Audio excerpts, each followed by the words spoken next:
Before the start of World War II, German scientists developed a blind landing navigation system for aircraft. Essentially, aircraft tuned in to a certain frequency would know the location of the center of the runway by using a radio beacon as a guide.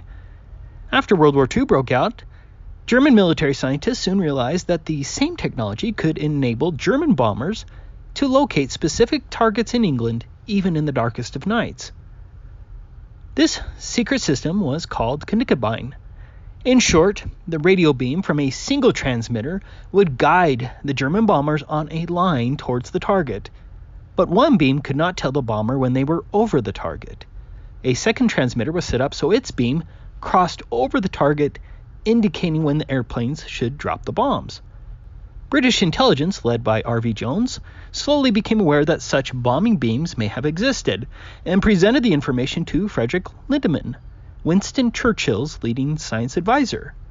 But Lindemann and others said such a targeting system would be impossible, because the supposed curvature of the Earth would block the high-frequency beams, because VHF waves do not even allegedly bend around the curvature of the Earth.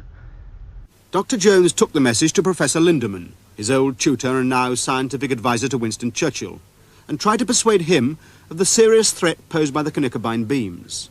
But Lindemann was not convinced, pointing out that at the high frequencies necessary for an accurate beam, the curvature of the Earth would prevent its being directed against targets in Britain. Lindemann was conceptually and mathematically right. VHF beams would require a direct line of sight with the German bombers, and England was simply too far away. The first of these Knickebein transmitters was set up on Stolberg Hill near Denmark.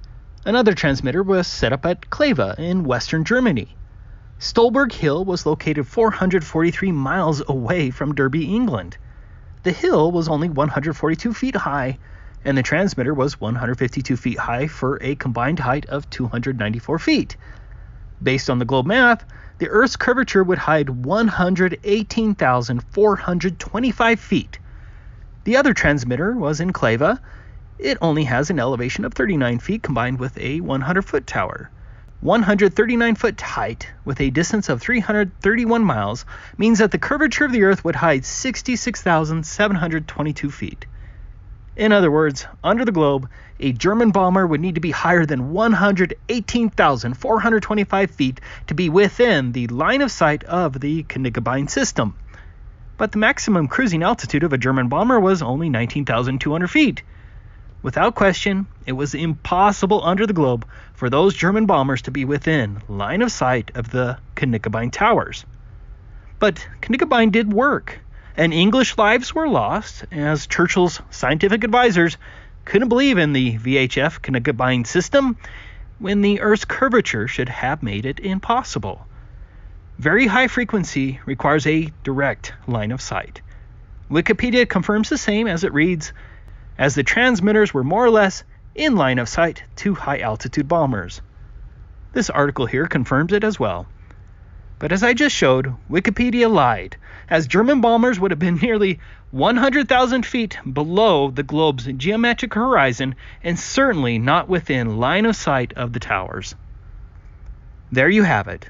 Only under the flat Earth model could the Knickebein system work, and the globe propagandists have no counter-argument but to lie and claim that the bombers were somehow in line of sight of the Knickebein towers when that would have been mathematically impossible.